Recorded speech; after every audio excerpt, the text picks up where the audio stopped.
Say, how do we earn our bread? That's Changing People by Akila Barrett, son and nephew of the Barrett brothers, members of the original Wailers band.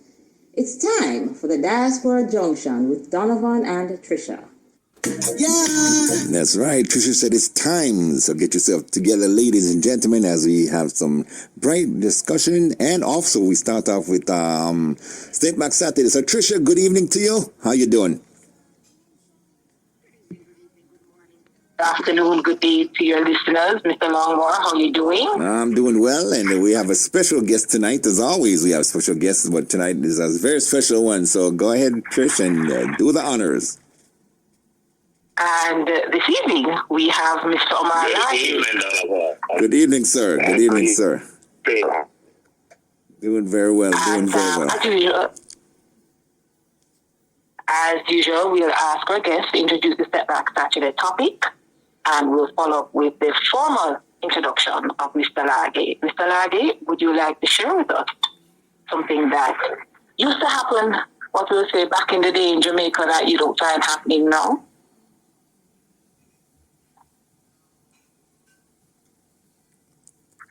Mr. Largie? I'm right here. Right. So would you like to share with us your Step Back Saturday topic? Definitely. Hi, good evening, everyone. I hope we are indeed doing well and having a beautiful Saturday evening. My Step Back topic, as I reflect earlier today, I can recall back in the days, a parent would say, here's a child, teacher, take care of him, but just spare the eye.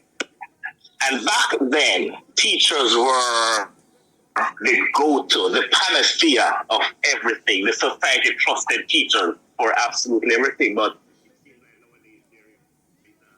they know what's going on because society wants to tell the teachers how to do their craft, how to run school, how to run class. And Mr. Largie, this is your observation post-COVID when we heard parents literally in Jamaican terms bawling out with the challenges of being at home and assisting with the lessons? Yes, definitely. Indeed. So the parents would want information would have been in the classes now. So based on the newness of the pedagogy that was taking place, they assume that, okay, based on what's happening in the online space, this is what generally happens in the physical space. So they now want to take over. Mindful that the physical space will have 30, 40 students, different background, different experiences, different perspective of life, different family structure, different challenges, and you have the parents who are trying to dictate how to manage that space. Okay. Interesting. That's interesting. And it's very deep. It's very, very deep. A simple thing that everyone would have recognized by now that the ministry would have released a grooming policy recently. Yes. And I'm like, remember, the school generally sets the tone for society. But what is happening now, the society wants to set the tone for the school. And we have to be very careful. We have to be mindful. Because school is more than just passing subjects to get a job. But it is to prepare the student for life. And we have to recognize that. Because if, for example, say you are the CEO of the radio station, there is a certain expectation in terms of the grooming, the expectation in terms of the communication skills that you would desire from your worker. Right. Therefore, the school would set a certain expectation in terms of what they want their children to be. That's true. That's true. I understand, and I definitely take side with you on that, Mr. Largie, because you're right. Trisha and I have various conversations about this topic, and we see how, the students, yes, they go to school, but you have parents who are now looking to teachers, to be the parent of their children. And now the teacher now feels as if though, I want to tell you how to teach my son. I want to tell you how to teach my daughter. I want to tell you how to, and this is causing a problem. But you said something very important. Remember, school is not just for them to pass. It's for them to learn and get prepared for life. And that's the major thing. And you mentioned another thing before I let Trisha take over. You mentioned something else, that the ministry, I had talked to Trisha about it, and it was about how they're grooming parents to be better at raising their children. I don't know how far it's gotten, but I know that was out there in the air. So again, thank you for those two great points that you bring forth in this discussion for Step Back Saturday. So Trish, it's all yours. And if you haven't yet figured it out, Mr. Largie is a principal, and he is the proud principal of Penwood High School. And so he speaks from the capacity of being a principal and what he's been exposed to.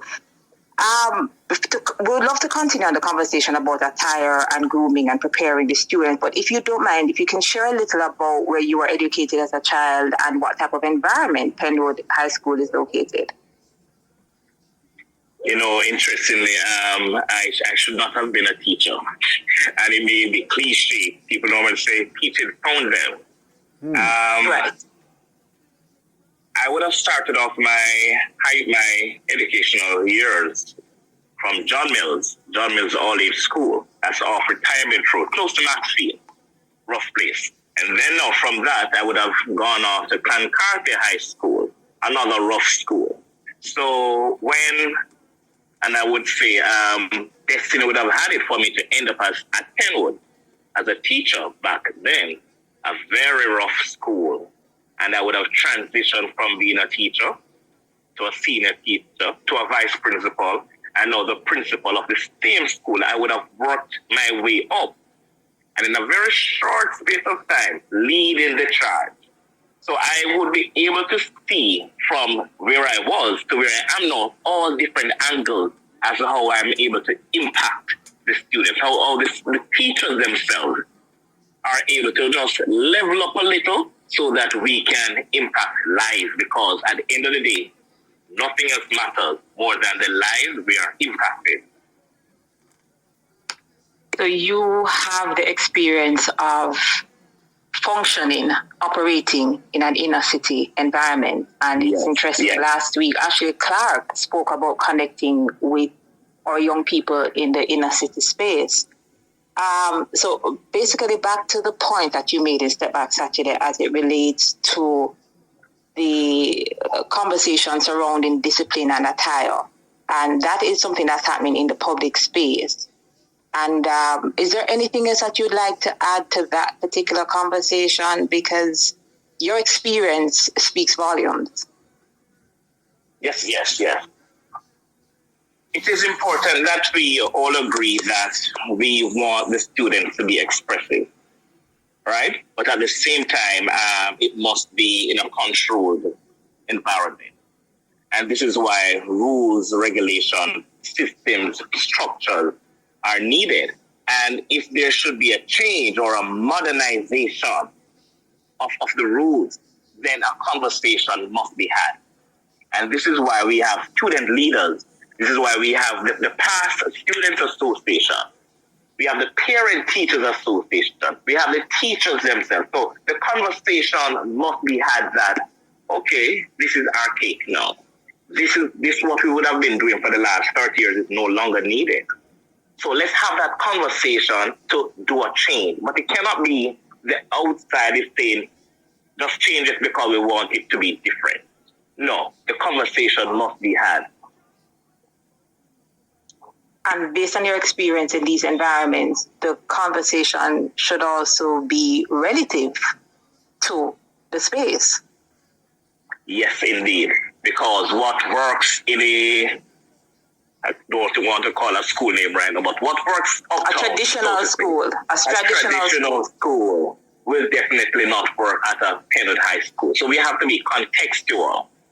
Because remember, at the traditional school, majority of the students would have a structured home environment.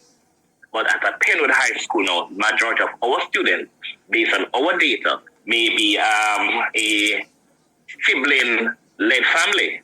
Some are grandparents led family. Some are just on their own.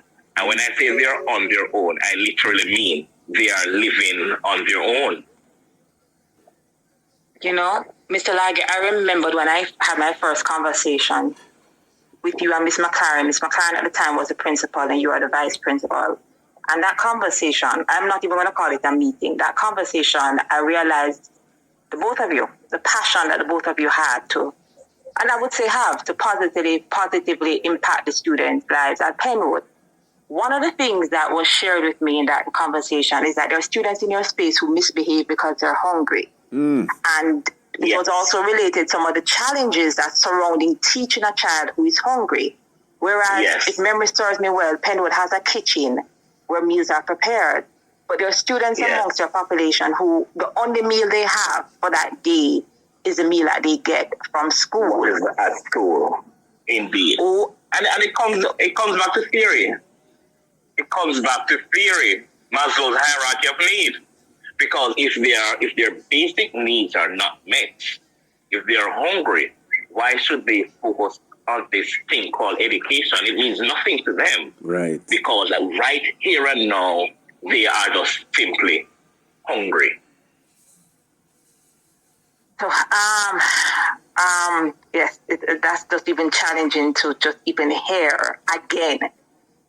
Because I do remember the conversation where it said to me, Trisha, a lot of people think they know what is happening in these spaces and they really don't know. They come to us with plans without understanding what our realities are, and they don't understand why it is that we cannot accept their plans because it doesn't work in our space. But as a leader... Comes back to context. Yes, comes back to context. So as a leader now at Penwood High School, we're going to talk about the provisions later, but kindly share the decisions that you've had to take or you would like to take in order to instill discipline, mindful of your space.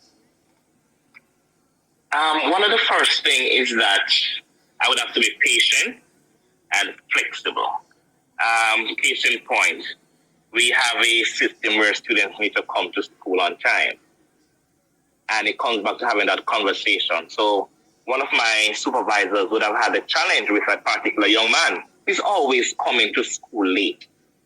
And she insists that he should be, quote unquote, disciplined because our thing is that they need to be on time. Fine, but as a school leader, I had to be flexible in that I sat down and had a conversation. The young man is actually working. He goes to work after school and he does not reach home until 10, 11 in the night. Wow. Therefore, he's going to be tired. And I'm saying, no, I want you to be in school because, for you to get a better job, you're going to need to pass your subject. So the first thing is that I had to be flexible. And that flexibility came from getting to know the student. Sometimes I have to leave the paperwork and walk the corridors during lunch hour.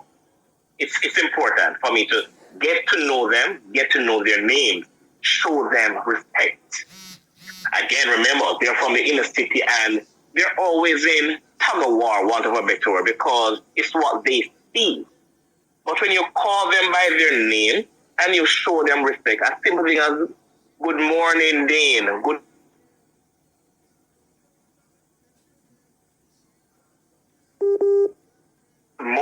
morning. Sometimes I may be late in terms of submitting information required by the ministry, but guess what? I am here to impact the lives of the students under my care. And that's what. Wonderful. Sometimes. Mr. Largie? And be supportive in terms of, okay, yes, we need to have 5 hours of teaching and learning for the day, but guess what? Sometimes teaching and learning not going on because the mind space is not there. So we just have a rap session. Come boys, we're going to meet and talk today. Let me hear what is going on. Let me hear what you're interested in. And from that now, you would have developed some systems and strategies. Look, you would have not been involved in, say, the Manning Cup football competition for some time now. And the boys are saying, sir, we're bored. We want to play ball. So while the funds were very minimal, and we also want to thank the supporters of the school as well in terms of their sponsorship, because it is through them we're able to impact the very young men's lives. And what's also important that I would have established is setting high expectations. Nobody expects them to do good. Nobody expects them to excel. Nobody expects them to just simply speak standard English. But when I speak to my children, I tell them I have expectations of you. It is fine if you're only reading at a grade 3 level, even though you're in grade 7. But by the end of the year, you cannot stay at the same level. You must level up. Because last year, our theme was renew, restore, reassure. Because we want to get back the faith in the school. And for this year, we're saying we're not going to stay at the same place we were at before. We must level up.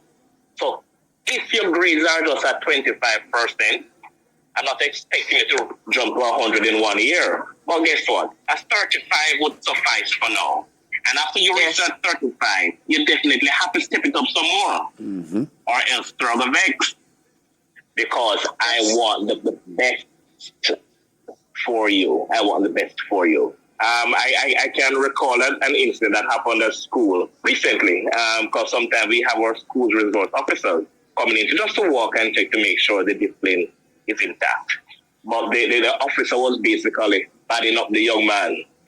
And that young man would not look at that police at all.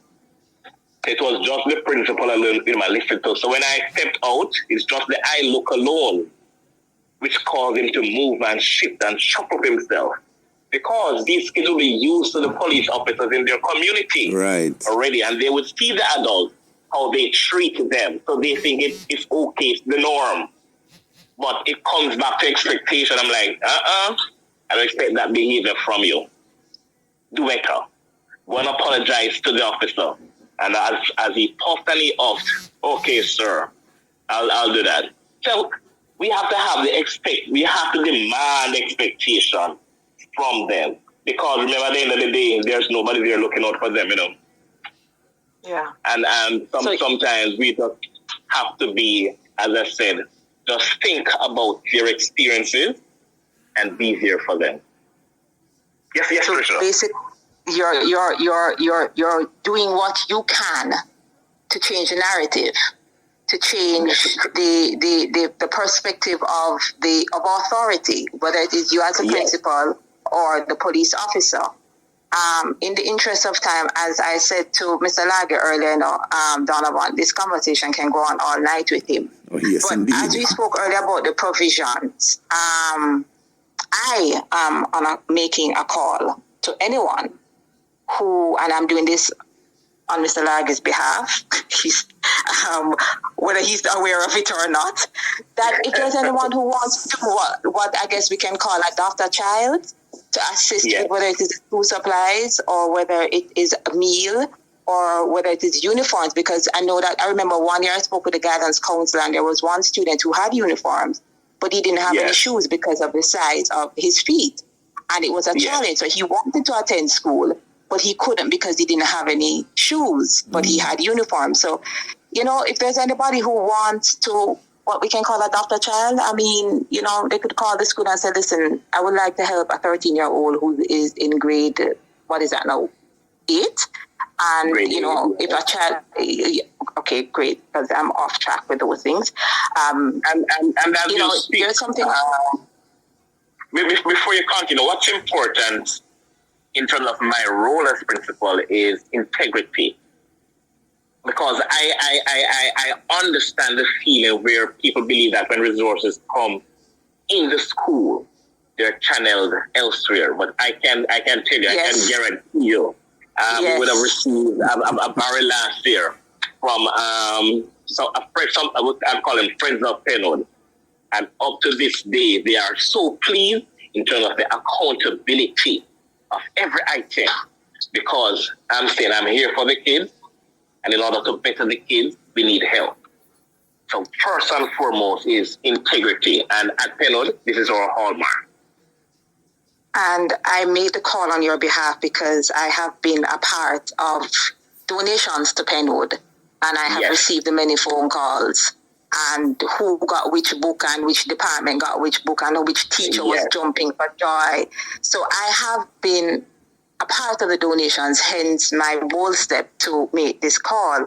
But if we can, as Mr. Largie said, change the narrative, plant a seed of hope, give a child an opportunity to learn just to ensure that they have breakfast to start the day and at least lunch to go through the second half of the day. With that said, Mr. Largie, would you please provide your contact information, I guess the school number, the school email address? Sure. The school's email address, that's Penwood, Penwood HIGH .SAW at moey.gov.gm, or could get on the cell phone at 876-891-4565. And nothing is too small. Understood. And as that email address is long, let me just remind our listeners that this conversation, it's not an interview, this conversation will be posted on Keep Encouraging Yourself YouTube channel, and I'll also post the contact information in the description. Donovan, anything you'd like to add? I mean, while Dr. Largie was talking, it reminds me even of my old school, how children have that challenge of, learning because they're hungry. But like I said, we here in the diaspora are doing, something to help. So Mr. Largie, I'll definitely be calling you later and, see how we can take care of some of these situations, because, it is rough.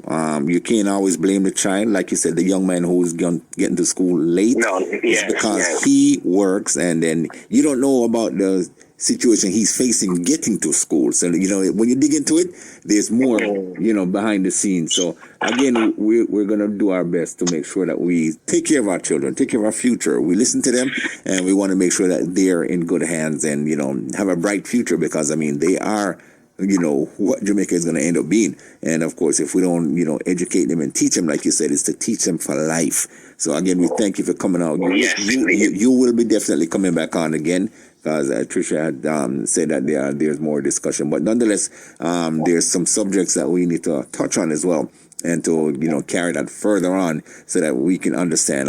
Yes. No problem. Yeah, man. So we definitely appreciate you and want you back on again. So, Trisha, you give them your information now so that they can always, sure, know who you are. And as we spoke about working, Mr. Largie, again, I'd like to thank you for addressing that matter, because there are child labor concerns as it results, in respect of work and school. Yeah. So it's important as a principal that you take that responsibility and address those matters, the difference between child labor and child work. Again, Donovan, thank you. Mr. Largie, thank you. Trisha Carrara is my name. Contact number is 876-835-2465. Website is keepencouragingyourself.com, and Elijah's, ELIJAHS, prince.com. Thank you for your time. And again, this interview will be posted on Keep Encouraging Yourself YouTube channel. All right. Thank you guys so much. Thank you, Dr. Largie. Thank you for inviting me. No problem, sir. Definitely. Keep up the good work. You're welcome. And all right, thank you. And tell your students that Donovan is the best singer, okay? Let them know that. Will do. Thank you, sir. Bye. All right. Again, folks, you're tuned to 88.1 FM, Fresh FM Radio, London, Crown Jams FM, and UFDV Radio.